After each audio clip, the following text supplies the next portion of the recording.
નમસ્તે. આજે 18મી એપ્રિલ છે અને 18મી એપ્રિલ એટલે કે વર્લ્ડ હેરિટેજ ડે.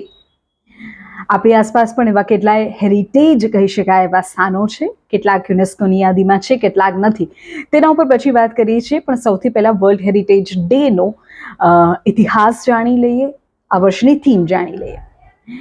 આ વર્ષની થીમ છે emergency response for living heritage in context of conflicts and disasters.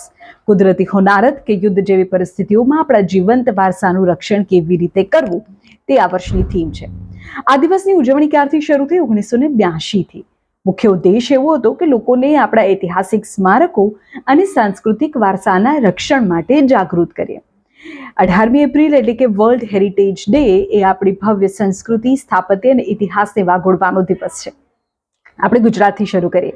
આપણે ગુજરાતની જ્યારે વાત કરીએ ત્યારે યુનેસ્કોની પ્રતિષ્ઠિત યાદીમાં ગુજરાતના 1 કે 2 નહીં પણ 4 અમૂલ્ય રત્નો સામેલ છે. ચાંપાનેર પાવાગઢ આર્કિયોલોજીકલ પાર્ક 2004માં તેનો સમાવેશ તેમાં થયો. ગુજરાતનો આ સૌ પ્રથમ યુનેસ્કો વર્લ્ડ હેરિટેજ સાઇટ છે. પર્વતની તળેટીમાં આવેલી મસ્જિદો અને કિલ્લાઓ અને 8મી સદીના સ્થાપત્યો આજે પણ પ્રવાસીઓને આકર્ષે છે. તમે ગયા છો કે નહીં કમેન્ટ કરજો. આ સિવાય પાટણ રાણીની વાવ 2014માં સ્થાન મળ્યું. સોલંકી વંશની રાણી ઉદયમતીએ બંધાવેલી આ વાવ જળ વ્યવસ્થાપન અને શિલ્પકળાનું અદ્ભુત ઉદાહરણ છે. આપણી 100 રૂપિયાની નવી નોટ પર પણ આ વાવનું ચિત્ર છે, જેની વૈશ્વિક ઓળખ સાબિત કરે છે. અને ત્રીજું, આપણું ઐતિહાસિક શહેર અમદાવાદ. ભારતનું પ્રથમ વર્લ્ડ હેરિટેજ સિટી હોવાનું બહુમાન આપણા અમદાવાદને મળ્યું છે, આપણા ગુજરાતના શહેરને મળ્યું છે. શહેરની પોળ, દરવાજા, સાંસ્કૃતિક વિવિધતા વિશ્વમાં અનન્ય છે અને એટલે જ સ્થાન મળ્યું છે. ચોથું અને મહત્વનું સ્થાન આપણા કચ્છનું ધોળાવીરા. હડપ્પન સંસ્કૃતિનું આ નગર કચ્છના રણમાં આવેલું છે અને હજારો વર્ષ જૂની ગટર વ્યવસ્થા, નગર આયોજન જોઈને આધુનિક એન્જિનિયર્સ પણ દંગ રહી જાય છે. તમે લોથલ જોયું છે કે નહીં કમેન્ટ કરજો. આ સિવાય પણ ગુજરાતના એવા કયા સ્થાન છે કે જે યુનેસ્કોની યાદીમાં હોવા જોઈએ તમને લાગે છે, અથવા તમારી આસપાસ જેવા કોઈ હેરિટેજ સ્થાનો હોય તો એ પણ અમને જણાવજો.